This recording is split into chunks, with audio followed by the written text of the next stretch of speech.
Hello, நம்ம இன்றைக்கி சனிக்கிழமை மூவிக்கு போகணுன்னு சொன்னோம் இல்லையா? அந்த மூவியோட வீடியோ தான் பார்க்க போகிறோம்.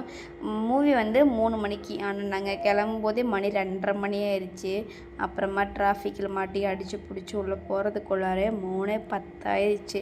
அப்புறமா ஒரு வழி லிஃப்டெல்லாம் ஏறி போய் டிக்கெட்டெல்லாம் காட்டி உள்ளே ஏறும்போது 3:17 ஆயிடுச்சு.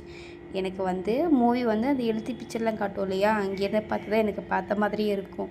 நாங்கள் எப்பயுமே 10 நிமிஷம் லேட்டாகவே போகிறோம். அதனால் அந்த மூவி பார்த்து இன்ட்ரெஸ்டிங்காகவே இருக்காது எனக்கு.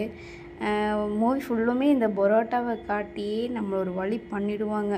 வராத பசி கூட எடுத்துரும் எனக்கெல்லாம். சரி, படம் முடிச்சதுக்கப்புறம் பரோட்டா சாப்பிட்லாம் தோணுச்சு.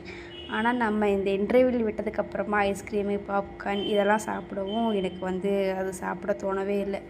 நானும் அச்சும் இந்த பாட்டுக்கோசரம் தான் மெயினாக இந்த படமே பார்க்கணுன்னு ஆசைப்பட்டோம். அப்புறமா விஜய் சேதுபதி இவங்க 2 பேரும் ஜோடியுமே சூப்பராக இருந்துச்சு. ஃபஸ்ட் டைம் நடிக்கிறாங்க இல்லையா? அதனால் எனக்கு ரொம்ப பிடிச்சிருந்துச்சு. சூப்பராக இருந்தாங்க 2 பேருமே ஜோடி. அப்புறமா சண்டை அதெல்லாம் ரொம்ப காமெடியாகவே இருந்துச்சு. அப்புறமா படம் முடிச்சதுமே எதிரில் இருக்கிற ஒரு டீ கடையில் டீ, பால், பன்னு இதெல்லாம் சாப்பிட்டு வீட்டுக்கு கிளம்பிட்டோம். நீங்களாம் யாரெல்லாம் மூவி பார்த்தீங்கன்னு சொல்லிட்டு போங்க.